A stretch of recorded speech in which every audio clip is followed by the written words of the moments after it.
हे दोस्तों, मैं चिराग एक और टॉपिक के साथ। तो आज हम कवर कर रहे हैं इंडियस और आईएफआरएस से रिलेटेड एमसीक्यूज। टोटल मिला के 15 एमसीक्यूज है, जिसमें से कुछ पास्ट ईयर के और कुछ इंपॉर्टेंट है। सबसे पहले हम दिसंबर 19 का कवर कर रहे हैं, लेटेस्ट क्वेश्चन है। तो देखिए यहाँ पे असर्शन और रीजन दे रखा है। असर्शन में क्या बोल रहा है, इंडियन अकाउंटिंग स्टैंडर्ड, जिसे हम क्या बोलते हैं शॉर्ट में इंडियस, कंटेन सम कार्वआउट्स। कार्वआउट्स का मतलब क्या होता है, deviation in Ind AS from IFRS. इसका मतलब आप same to same IFRS adopt नहीं कर रहे हो, उसमें कुछ चेंजेस कर रहे हो, जिसको आप क्या बोलते हो, कन्वर्जेंस विथ आईएफआरएस। तो ये बोल रहा है कि Ind AS contain some carveouts and for convergence with IFRS, तो सेम अडॉप्ट नहीं कर रहे। तो ये बोल रहा है with some changes applied in India. सीधी सी बात, तो ये ठीक है बिल्कुल। अगर आपको इसका डिटेल पार्ट देखना है तो पार्ट 37 नाम से इसकी पीडीएफ है, वहाँ जाके चेक कर सकते हो, या इसकी वीडियो का नंबरिंग मुझे नहीं पता, लेकिन फिर भी आपको मिल जाएगी क्योंकि सारी वीडियोज़ मैंने आपको इसकी प्रोवाइड की हुई है। तो एक बार ये चेक कर लेना, आपको समझ में आ जाएगा। फिर भी देखिए, मैं आपको शॉर्ट में बता जाता हूँ कि ये शुरू में ये बोल रहा है कि कन्वर्ज होते हैं एक तरीके से इंडियस। फिर बोल दिया in simple term Indian accounting standard came into existence to meet the requirement of IFRS. ये आ गया। देखिए फॉरेन इन्वेस्टर है, आपकी कंट्री की जो बैलेंस शीट यानी फाइनेंशियल स्टेटमेंट है, वैसे ही दूसरी कंट्री की जो फाइनेंशियल स्टेटमेंट है उसको कंपेयर करना चाहता है। अगर अकाउंटिंग स्टैंडर्ड अलग अलग होंगे तो वो कंफ्यूज हो जाएगा, वो क्या कर पाएगा, डिसीजन ले ही नहीं पाएगा। तो उस केस में वो किसको प्रेफर करेगा, आईएफआरएस को प्रेफर करेगा। तो इंडिया ने क्या सोचा कि हमारे अकाउंटिंग स्टैंडर्ड तो पुराने हैं, अब हम क्या करते हैं कि फेज के अकॉर्डिंग लेके आते हैं। फेज़ 1 मैंने आपको बताया था, फेज़ 2, फेज़ 3, इस तरीके से लेके आ जाते हैं और इंडियस लेके आ जाते हैं, जो कि नाम क्या है, सेम टू सेम आईएफआरएस के साथ ही है, नंबरिंग भी सेम ही है। लेकिन बस क्या है कि आपको जब है ना इंडियस दिखेंगे तो कैसे दिखेंगे, 115 जो नए वाले, वैसे जो आईएफआरएस दिखेंगे ना वो क्या दिखेंगे, 1 2 3 4 वैसे दिखेंगे। और जो इंडियस दिखेंगे वो कैसे दिखेंगे, 101 102 103। ये जनरली क्या है, मैंने चार्ट में कवर किए हैं तो आपको पता चल जाएगा वैसे ही, ठीक है। लेकिन अब मैं किसकी बात कर रहा हूँ, चेंजेस की बात कर रहा हूँ। अब देखिए मैं क्या बोल रहा था कि हमने फॉरेन इन्वेस्टर की रिक्वायरमेंट के अकॉर्डिंग क्या कर दिया, या हमने देखा कि यार फॉरेन कैपिटल फ्लो होगा, इन्वेस्टर या इन्वेस्ट करेगा, इंटरनेशनल बिजनेस बढ़ेगा, तो जनरली क्या करते हैं हम आईएफआरएस के रिक्वायरमेंट को पूरा कर लेते हैं। जो भी आईएफआरएस दे रखे हैं वैसे ले लेते हैं सेम टू सेम, लेकिन उसमें कुछ चेंजेस भी अप्लाई कर लेते हैं। तो यानी कहने का मतलब क्या, आपने सेम टू सेम अडॉप्ट नहीं करे, उसमें कुछ चेंजेस भी कर दिए, जिसे हम क्या बोलते हैं, कन्वर्ज करना। क्या करना, कन्वर्ज करना। तो चेंजेस क्यों करें, क्योंकि हमारी इकोनॉमिक कंडीशन के अकॉर्डिंग हमें कुछ चेंज करने थे, हमारे अकाउंटिंग प्रिंसिपल कुछ अलग थे। मान के चलिए जो मैंने आपको बताया, एसेट्स, लाइबिलिटीज़, एक्सपेंस, इनकम है, जिसको आप रीवैल्यू करते हो या रिकग्नाइज करते हो, तो वो अलग ढंग से कर रहे हो और आईएफआरएस में अलग ढंग से दे रखा है। तो आपने कुछ चेंजेस कर लिए, जिसे आप क्या बोलते हो, कार्व आउट बोलते हैं। यहाँ पे बताया था मैंने। तो देखिए यहाँ पे क्या बोल रहा है, deviation in Ind AS from IFRS. Corvin का मतलब क्या है कि जो भी आईएफआरएस में दे रखा है वो तो फॉलो कर रहे हो, लेकिन उसके अलावा आपने एडिशनल नोट और गाइडेंस और डाल दिए। तो जनरली वो क्या कहलाता है, कार्व इन। देखिए नाम से पता चल रहा है इन, और आउट का मतलब क्या हुआ, एक carve out essentially mean that certain requirement of an accounting standard under IFRS are not be adopted. इसका मतलब क्या हुआ, आईएफआरएस में अगर किसी पर्टिकुलर आईएफआरएस में 15 कंडीशन बोलिए फॉलो करने के लिए, तो जो इंड एएस है हमारे, उसमें हमने क्या कर दिया, 13 कंडीशन ले ली, क्योंकि हमें दो कंडीशन है ना आईएफआरएस की, वो सूटेबल नहीं लगी अपनी इंडियन कंडीशन के अकॉर्डिंग, इकोनॉमिक कंडीशन के अकॉर्डिंग, या अपनी रिक्वायरमेंट के अकॉर्डिंग। तो हमने चेंज कर दिया एक तरीके से। कुछ हमें डिस्क्लोजर दिखाने थे, वो हमने एडिशनल दिखा दी, वो कार्विन हो गया। कुछ हमें डिस्क्लोजर नहीं दिखाने थे, तो जनरली वो क्या हो गया, कार्व आउट का पार्ट हो गया। तो यानी जब भी हम चेंजेस की बात करते हैं तो नॉर्मल टर्म में कार्व आउट ही बोलते हैं, हमें कार्विन बोलने की ज़रूरत नहीं होती। तो नॉर्मल टर्म में आपको बताया, तो ये बिल्कुल ठीक है। अब देखिए मैंने क्या बोला, रिक्वायरमेंट फॉलो की है, हमने कोई ये नहीं करा कि कंप्लाइंस क्या है। कंप्लाइंस का मतलब क्या होता है, आप किसी के ऑर्डर को मान रहे हो, आप किसी के रूल को मान रहे हो। तो रीजन में क्या बोल रखा है, देखो ये बोल रहा है financial statement prepared in India with Indian accounting standard will not be IFRS compliant. आप देख सकते हैं कि ये सही बोल रहा है, क्योंकि हम क्या करते हैं, जो इंड एएस बनाते हैं वो आईएफआरएस की रिक्वायरमेंट के अकॉर्डिंग बनाते हैं, लेकिन कंप्लाइंट नहीं करते। कंप्लाइंट का मतलब होता है कंप्लाइंस करना। जैसे देखिए आपके ऊपर कंपनीज एक्ट लगेगा, तो आपको फॉलो ही करना पड़ेगा, नहीं तो आप पे क्या लगेगी, पेनल्टी लगेगी। उनके प्रोविजन सेक्शन आपको मानने पड़ेंगे, उसे बोलते हैं कंप्लाइंस। कंप्लाइंस मतलब क्या होता है, रूल्स और रेगुलेशन को फॉलो करना। जैसे हम क्या करते हैं, स्कूल्स के रूल्स एंड रेगुलेशन फॉलो नहीं करते तो स्टूडेंट को क्या लगता है, पनिशमेंट मिलता है। तो एक तरीके से क्या है, वो कंप्लाइंस है, वो क्या है, कंप्लाइंस। जबकि आप देखिए इंड एएस और आईएफआरएस दोनों अलग है। आईएफआरएस से रिलेटेड संस्था अलग है, इंटरनेशनल अकाउंटिंग स्टैंडर्ड बोर्ड जो फॉर्मुलेट करता है, और इंड एएस से रिलेटेड क्या है, आईसीएआई का, institute of chartered accountant of India का अकाउंटिंग स्टैंडर्ड बोर्ड, एएसबी, वो जनरली इसको इशू करता है, फॉर्मुलेट करता है एक तरीके से। इशू तो यानी नोटिफाई तो कौन करता है, MCA, ministry of corporate affair करता है, ये आपको पता है। तो दोनों अलग अलग हो गए, सीधी सी बात है। तो वो आईएफआरएस कंप्लाइंट होने की जरूरत नहीं है, लेकिन हमने क्या करा, उनकी रिक्वायरमेंट को अपने अंदर ले लिया। ये मान के चलिए कॉपी किया है, लेकिन कुछ अपने मॉडिफिकेशन के साथ। क्या करा है, कॉपी किया है लेकिन कुछ मॉडिफिकेशन के साथ। देखिए जैसे मैं बोलता हूँ फेसबुक है, एक फालतू का एग्जांपल लेते हैं जिससे आपको समझ में आ जाएगा। फेसबुक है वो सारी कंट्री में अप्लाई है, जैसे IFRS क्या है सारी कंट्री में, ज़्यादातर कंट्रीज़ में अप्लाई है। उन्होंने क्या कर दिया, सेम अडॉप्ट कर दिया, लेकिन हमने क्या करा, कन्वर्ट्स किया। तो हमने क्या करा, अपनी कंट्री में, जैसे आप देखते हो चीन क्या करता है, फेसबुक ट्विटर जो भी है उनको बैन करके रखा है और खुद के उन्होंने सॉफ्टवेयर बनाए रखे हैं। वैसे हमने क्या बना दिया, फेक बुक बना दिया। अब किसी भी नाम से रखूँ या स्क्रैप बुक नाम से मैंने बना दिया, जिसमें देखिए सारा का सारा फीचर सेम था कि आप क्या कर सकते हो, अपने फ्रेंड के साथ बात कर सकते हो, मैसेज वैसेज कर सकते हो, रिक्वेस्ट भेज सकते हो, लेकिन कुछ 2-3 फीचर मैंने फेसबुक के नहीं लिए उसमें। ठीक है, अब मेरी कंट्री में फेक बुक नाम से, स्क्रैप बुक नाम से इंडिया में, तो मैं आराम से उसको फॉलो कर रहा हूँ। और जो बाकी कंट्रीज़ है वो किसको कर रही है, इसको फॉलो कर रही है। अब हमने क्या कर दिया, कुछ फीचर जो फेसबुक के थे वो ले लिए और कुछ नहीं लिए।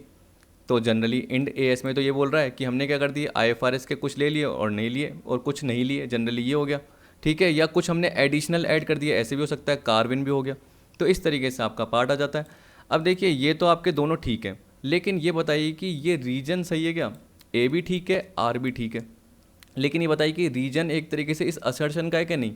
मेरे को तो खुद ही एक असर्शन लग रहा है, क्योंकि अगर असर्शन में कार्व आउट बोलता चेंजेस, तो आप नीचे रीजन में क्या बताते हैं, हाँ कि इंडियन कंट्री में, यानी इंडिया की बात करो, इंडियन कंट्री बोल रहा हूँ, इंडिया में इकोनॉमिक कंडीशन में चेंजेस है। अकाउंटिंग प्रिंसिपल कॉन्सेप्ट कुछ क्या होते हैं, इकोनॉमिक एनवायरनमेंट के अकॉर्डिंग, इकोनॉमिक कंडीशन के अकॉर्डिंग चेंज करने पड़ते हैं, या कुछ डिस्क्लोजर आपको क्या करना पड़ता है, मॉडिफाई करना पड़ता है, तो तब हम बोलते हैं कि रीजन बिल्कुल ठीक है।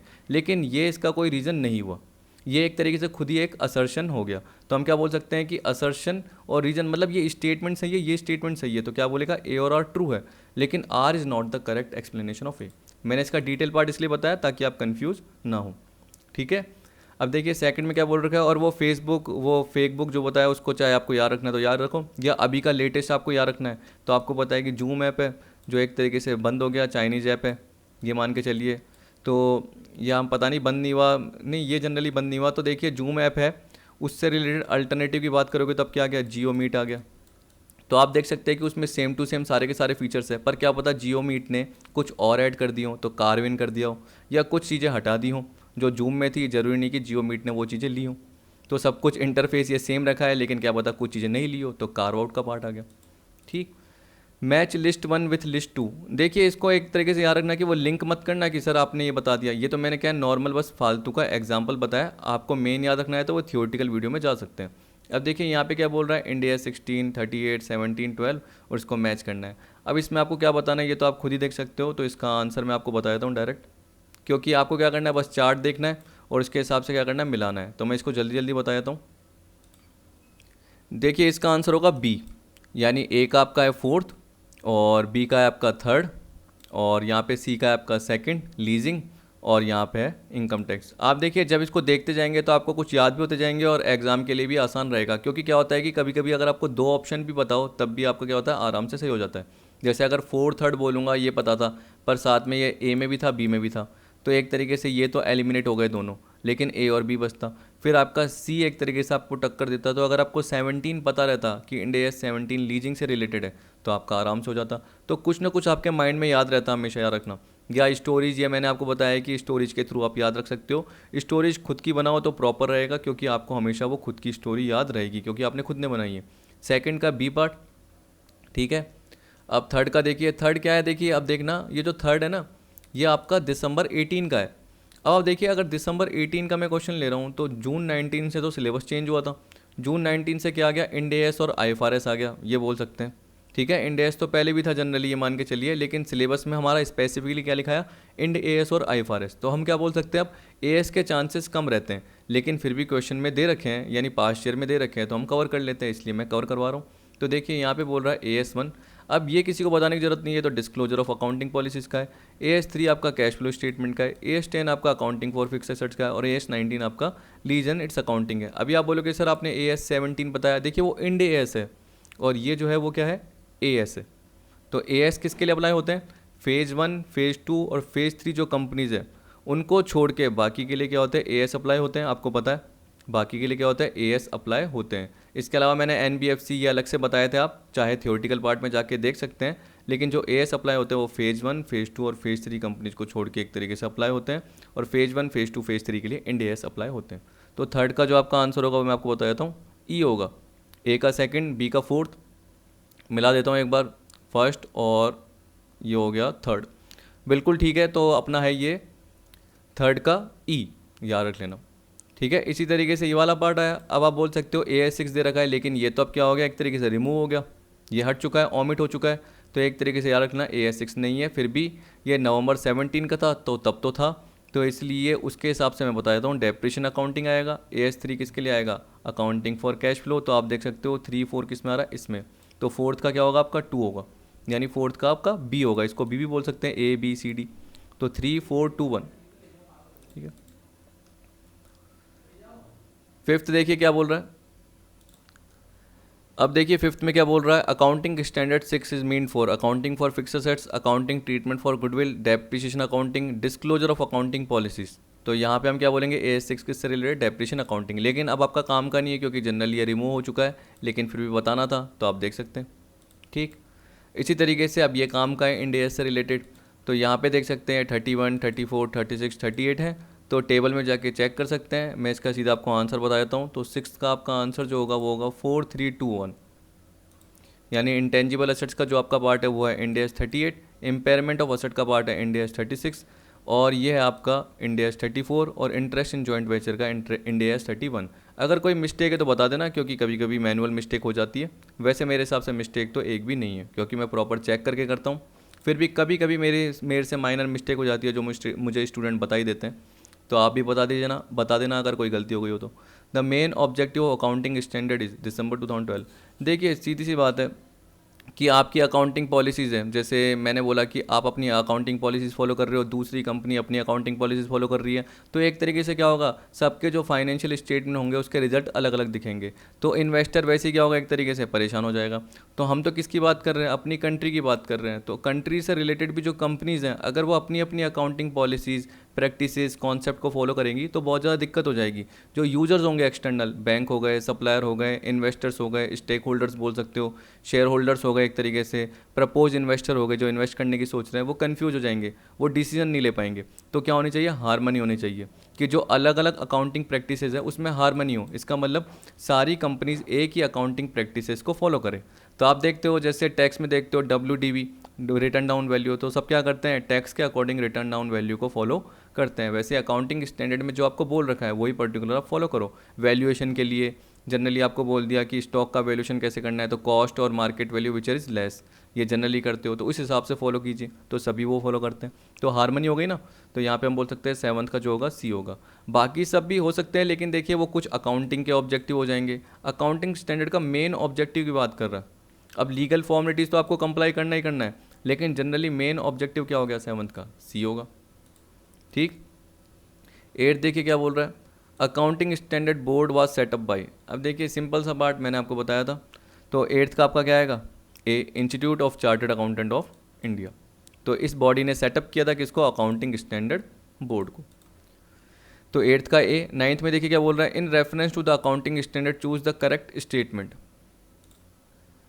देखिए बेसिक क्वेश्चन है, क्या बोल रहा है, in reference to accounting standard choose the correct statement. Accounting standard codify the generally accepted accounting principle, they lay down the norms of accounting policies and practices by way of codes और guidelines. तो आप देख सकते हैं कि देखो generally accepted accounting principle gap मैंने आपको बताया था, तो उसके अकॉर्डिंग आपके क्या बन रहा है, अकाउंटिंग स्टैंडर्ड का पार्ट आ रहा है। फिर उसके बाद क्या आ गया आपका, इंड AS का पार्ट आ गया।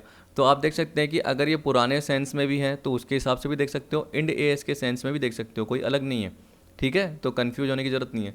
दे lay down the norm of accounting policies and practices by way of code और guidelines. The main purpose of accounting standard is to provide information to the user as to basis on which the account have been prepared, ठीक है। तो एक तरीके से वो user को information देंगे, प्रोवाइड करेंगे कि अकाउंटिंग स्टैंडर्ड के बेसिस पे ही अकाउंट बनाए गए हैं, जो कि एक तरीके से हारमनी लेके आ रहे हैं, इंटीग्रिटी लेके आ रहे हैं। अलग अलग कंपनीज के जो डाइवर्सिफाइड अकाउंटिंग प्रैक्टिसेस हैं वो एक हो जाएगी, वो सब एक ही अकाउंटिंग स्टैंडर्ड को फॉलो करेंगे। तो यहाँ पे 9th का क्या आएगा आपका, D आएगा। 10th पे देखिए क्या बोल रहा है, देखिए इसमें बोल रहा है Ind AS1 presentation of financial statement applies to. तो अब मैंने क्या कर लिया है कि कुछ एडिशनल ले लिए क्वेश्चन। अब आपको क्या करना पड़ेगा, अगर इसको पूरा पढ़ते हो तो जनरली इसके क्या होता है 10 से लेके 15 पेज हो जाते हैं। तो आपको कॉमनली एक तरीके से क्या करना है, कुछ ना कुछ रट लेना है। देखिए अगर आप एक्स्ट्रा पढ़ेंगे तो पढ़ लेना, क्योंकि अगर मेरे पास टाइम मिला तो फिर तो मैं सबके इंड एस अलग अलग कराऊंगा। तो अलग अलग कराऊंगा तो जनरली मान के चलो कि एक पर्टिकुलर इंड एस के लिए एक वीडियो कवर हो जाती है 2-2 घंटे की। तो आप इतने सारे इंड एस देखोगे तो उसके हिसाब से यानी 39 मान के चलिए, तो वो सारे के सारे कराऊंगा तो 39 डेज हो जाते हैं। तो इसलिए आपको ज़्यादा पर्टिकुलर पार्ट कवर करने की ज़रूरत नहीं है, जो मैंने कवर कराया है वो देख लेना। अब अगर आपका एग्ज़ाम में एक्स्ट्रा आ गया तो उसका कुछ नहीं कह सकते हैं, क्योंकि इसमें बहुत सारा क्या है, मान लीजिए कि एक तरीके से क्या है, ये पूरा समुद्र है, उसमें से हमें क्या करना है, कुछ हल्का सा पार्ट कवर करना है। तो हमने हल्का सा पार्ट क्या कर दिया, रैंडम ले लिया सैम्पलिंग, उसके हिसाब से हमने कुछ क्वेश्चन कवर कर लिए। क्या पता एग्जाम में आ जाए तो अच्छी बात है, नहीं तो मेन थ्योरेटिकल पार्ट तो हमने कवर कर ही लिया। मेन थ्योरेटिकल पार्ट तो हमने कवर कर ही लिया। देखिए क्या बोल रहा है, consolidate financial statement in accordance with end S 110 consolidate financial statement, separate financial statement in accordance with end S 27, जिसका नाम क्या है, सेपरेट फाइनेंशियल स्टेटमेंट। तो ये बोल रहा है कि जो इंड एस 1 है, फाइनेंशियल स्टेटमेंट जो प्रेजेंटेशन का पार्ट है, जिसमें आप जनरली क्या बोलते हो, बैलेंस शीट का पार्ट आ जाता है आपका, पीएन स्टेटमेंट ऑफ पीएनएल का पार्ट आ जाता है, statement of change in equity आ जाता है, कैश फ्लो स्टेटमेंट आ जाता है, नोट्स टू अकाउंट आ जाता है, जनरली ये बोलते हैं ना। तो ये बोल रहा है कि आप क्या कर रहे हो, जब AS10 की बात कर 110 की बात कर रहे हो और AS27 की बात कर रहे हो, तो तब इसको कवर करते हो क्या। तो हमने बोला हाँ इसको कवर करते हैं, ए में भी कवर करते हैं, बी में भी कवर करते हैं। तो हम क्या बोलेंगे, both of the above. 10th का क्या आएगा आपका सी। 11 देखिए क्या बोल रहा है, Ind AS was notified on which date. अब देखिए यहाँ पे शायद मैंने गलती कर दी कि मैंने यहाँ पे बोल दिया कि मेरे बर्थडे की डेट पे आता है, लेकिन मैंने उसको वेरीफाई करा कई जगह पे, तो आंसर क्या था, यही था, फरवरी 16-15। तो बस क्या हो गया, गलती से मैंने वहाँ पे 19 बता दिया, इसकी जगह क्या है यहाँ पे, ये 16 आएगा, फरवरी 16-15 को। तो 11th का ए आपका। 12th में देखिए क्या बोल रहा है, Ind AS once adopted either voluntary और मैंडेटरली। जैसे आपने फेज 1 देखा था जिसमें सबसे पहले वॉलेंट्री आया था 1 अप्रैल 15 से, आप देख सकते हो नोटिफाई कब किया था, 16 फरवरी 15 को, यही बता रहे हैं ना। तो उसके बाद 1 अप्रैल 15 से वॉलेंट्री आया और 1 अप्रैल 16 से क्या आया, मैंडेटरी आया, ये आपने देखा था। तो ये बोल रहा है कि उसके बाद अगला फेज आया था 1 अप्रैल 17 का, फिर उसके बाद अगला फेज आया था 1 अप्रैल 18 का। ये 3 फेज मैंने बताए थे जनरली। फिर अलग से मैंने आपको NBFC, non banking finance company, insurance company, banking company, generally इसका बताया था। तो वो जाके एक बार चेक कर लेना। अगर आपने एक बार अडॉप्ट कर लिया, चाहे वॉलंटरी या मैंडेटरी, उसको वापस से आप रिवोक नहीं कर सकते हो, ठीक है। यानी वापस से एक तरीके से क्या सोच सकते हो कि यार मेरा तो जो टर्नओवर का पार्ट था वो तो पहले अप्लाई हो गया, उसके थ्रू मेरा इंड एस लग गया, अब मेरा टर्नओवर जो भी है या जो भी मेरी नेटवर्थ बोल रहा हूँ, नेटवर्थ का पार्ट है, वो मेरा क्या हो गया, कम हो गया। तो ये गलत है, याद रखना। अगर आपका एक बार नेटवर्थ को क्रॉस कर गया या उसके इक्वल आ गया और आपके ऊपर इंड एस अप्लाई हो गया, तो वो बार बार अप्लाई होता रहेगा, चाहे आपकी नेटवर्थ कम भी हो जाए। तो ये बोल रहा है, Ind AS once adopted either voluntary or mandatorily can not be revoked in prospective years even in case of net worth goes down from specified limit or any other criteria given in road map. Road map मतलब क्या हो गया, वही phase 1, phase 2, phase 3 में बोल दिया। अगर उससे कम भी नेटवर्थ आपकी हो गई तब भी इंड एस लगता रहेगा आने वाले ईयर्स में, प्रोस्पेक्टिव ईयर्स में। तो हम क्या बोलेंगे, यहाँ पे जो अपना आंसर क्या होगा, 12th का बी, ट्रू, ठीक है ना। क्योंकि यहाँ पे बोल रहा है कैन नॉट बी रिवोक नहीं किया जा सकता, तो बिल्कुल सही बोल रहे हैं। हम इसको वापस से नहीं ले सकते हैं कि ये नहीं कि हम इंड एस अप्लाई नहीं कर रहे हैं, इंड एस तो अप्लाई करना ही पड़ेगा। तो हम क्या बोलेंगे, 12th का बी। 13 देखिए, company covered in phase 1 should have an net worth. तो आपको पता है कि 500 करोड़ या उससे ज़्यादा होनी चाहिए, तो 13 का क्या होगा आपका B, equal and more than 500 crore. ये आपने देखा था फेज 1 में 1 अप्रैल 15 वॉलंटरी कंपनी, और मैंडेटरी किसके लिए था एक तरीके से, यानी कंपलसरी किसके लिए था, 1 अप्रैल 16 से आपका था, जिनकी नेटवर्थ क्या है 500 करोड़ या उससे ज़्यादा हो, ठीक। उसमें आपकी सारी की सारी क्या आ रही थी, लिस्टेड अनलिस्टेड कंपनी, इसका पार्ट आ रहा था, ये हमने कवर किया था। 14 में देखिए क्या बोल रहा है, entity shall recognise revenue to depict the transfer of promise goods or services to customer in the dash amount that reflect the consideration to which the entity expect to be entitle in exchange for those goods or services. देखिए इसके लिए generally ये end S 115 से related है, और अगर आप IFRS का पार्ट बोलोगे तो ये IFRS 15 से रिलेटेड है, क्योंकि दोनों लिंक होते हैं, आपको पता है। इंड AS एक तरीके से किसका कन्वर्ज है, IFRS, कि आप IFRS को फॉलो कर रहे हो, IFRS के रिक्वायरमेंट को देख रहे हो, लेकिन कंप्लाइंस नहीं है, याद रखना, उसमें कुछ चेंजेस भी कर सकते हो। अब मैंने ये क्या है डिटेल में नहीं पढ़ा, अगर आप डिटेल में जाके देखो क्या पता कुछ चेंजेस हो सकते हैं, क्या पता चेंजेस नहीं भी हो सकते, क्या पता सेम टू सेम आपने अप्लाई कर लिया हो, ठीक है। जरूरी नहीं कि हर इंड AS में ना अलग अलग पार्ट हो, क्या पता सेम टू सेम भी हो सकता है, याद रखना, ठीक है। तो यहाँ पे देखिए ये बोल रहा है कि एंटिटी यानी जो भी कंपनी है वो क्या रेवेन्यू को कब रिकग्नाइज करेगी, to depict the transfer of promised goods or service to customer in the gross amount that reflect the consideration to which the entity expect to be entitle in exchange for those goods or services. ये बोल रहा है कि जब भी एक company क्या करेगी, किसी को प्रॉमिस करेगी कि हम आपको गुड्स बेच देंगे या सर्विसेज देंगे, तो उस केस में वो क्या चाहेगी कि जो भी अमाउंट मिले वो किस में मिले, नेट में थोड़ी चाहेगी। वो जनरली किस में दिखाना चाहिए, ग्रॉस में, कि हमने पूरा अमाउंट बेचा है, कोई सेल्स रिटर्न का पार्ट नहीं है, क्योंकि प्रॉमिस है।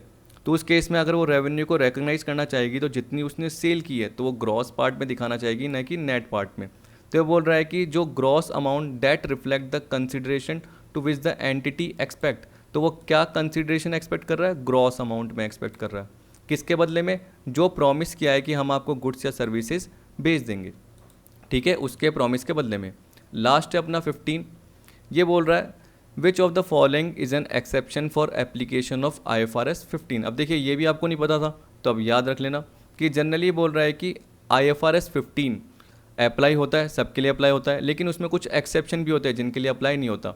तो लीज कॉन्ट्रैक्ट के लिए और इंश्योरेंस कॉन्ट्रैक्ट के लिए याद रखना, ये एक तरीके से क्या है, एक्सेप्शन का पार्ट है, और बाकी सबके लिए अप्लाई होगा, इसके लिए भी अप्लाई होगा, इसके लिए भी अप्लाई होगा, और ऑल ऑफ द अबव तो हो नहीं सकता। तो याद रखना यहाँ पे क्या आएगा, A एंड B, इनके लिए अप्लाई नहीं होता IFRS 15। अब क्यों, ये मैं आपको बता देता हूँ एक बार। देखिए PDF में आपको मिल जाएगा, जनरली यही था आंसर जो मैंने बताया, A और B। एक्सेप्शन का केस बोल रहा है तो नीचे देखिए क्या बोल रहा है, an entity shall apply this standard to all contract with customer. क्योंकि जनरली जो आपका IFRS है जो 15 की बात कर रहा है, तो वो किसकी बात करता है, कॉन्ट्रैक्ट विद कस्टमर की बात कर रहा है। Except the following, lease contract क्योंकि उसके लिए अलग से IFRS 16, और ये बोल रहा है इंश्योरेंस, उसके लिए अलग से क्या है, IFRS 17 है, जनरली दे रखा है। However, an entity may choose to apply this standard to insurance contract that have as their primary purpose for the provision of service for a fixed fee in accordance with paragraph 8 of IFRS 17। लेकिन बोल रहा है कि इसमें however बोल दिया, मतलब provided, एक तरीके से पहले तो बोल दिया कि IFRS इसका अलग से लग रहा है, इसका अलग से लग रहा है, तो जो IFRS 15 का पार्ट है उसका एक्सेप्शन बिल्कुल ठीक है, लीज कॉन्ट्रैक्ट और इंश्योरेंस, लेकिन यहाँ पे प्रोवाइड करके क्या बोल दिया कि लग भी सकता है IFRS 15 लग भी सकता है इंश्योरेंस कॉन्ट्रैक्ट में, लेकिन कब, अगर एक फ़िक्स फी से रिलेटेड सर्विस हो। कहने का मतलब आप जो भी सर्विसेज प्रोवाइड कर रहे हो उसका एक फ़िक्स फीस ले रहे हो, एक फ़िक्स कॉन्ट्रैक्ट की फ़ीस का पार्ट ले रहे हो, तो उस केस में क्या होगा, आपका IFRS 15 लग सकता है। लेकिन नॉर्मल कंसिडरेशन में सोचोगे तो नॉर्मल में तो देखिए आपको सिंपल पार्ट दे रखा है, तो यहाँ पे आपको पता है एक्सेप्शन पता करना है, तो हम क्या बोलेंगे, लीज भी नहीं लग रहा, इंश्योरेंस भी नहीं लग रहा। लेकिन अगर आपका कभी ऐसे आ गया कि कभी लग सकता है, तो हम क्या बोलेंगे, हाँ अगर फिक्स फीस का प्रोविजन है तो IFRS 15 इंश्योरेंस कॉन्ट्रैक्ट पे भी लग सकता है, ठीक है। तो याद रखना इस केस में अगर मैं बोलूँगी किस पे लग रहा है, तो फार्मास्यूटिकल्स पे भी लग रहा है, फाइनेंशियल ऑडिट पे भी लग रहा है, इन पे नहीं लग रहा, तभी ये एक्सेप्शन है, ठीक। इसके अलावा और भी चीज़ें बोल रखी हैं, इन पे भी नहीं लगता, देखिए C और D, इन पे भी देख लेना कभी एग्जाम में आ जाए तो। Financial instrument and other contractual rights और obligation within the scope of IFRS 9, financial instrument इसका नाम है याद रखना IFRS 9 का। IFRS 10 consolidated financial statement, IFRS 11 joint arrangement, IAS 27, क्योंकि आपको मैंने क्या बताया कि IFRS जब तक नहीं आया तो उससे पहले क्या नाम था, इंटरनेशनल अकाउंटिंग स्टैंडर्ड था। तो IAS 27 separate financial statement, IAS 28 investment in associates and joint venture, and non monetary exchange between entities in the same line of business to facilitate sales to customer और potential customer.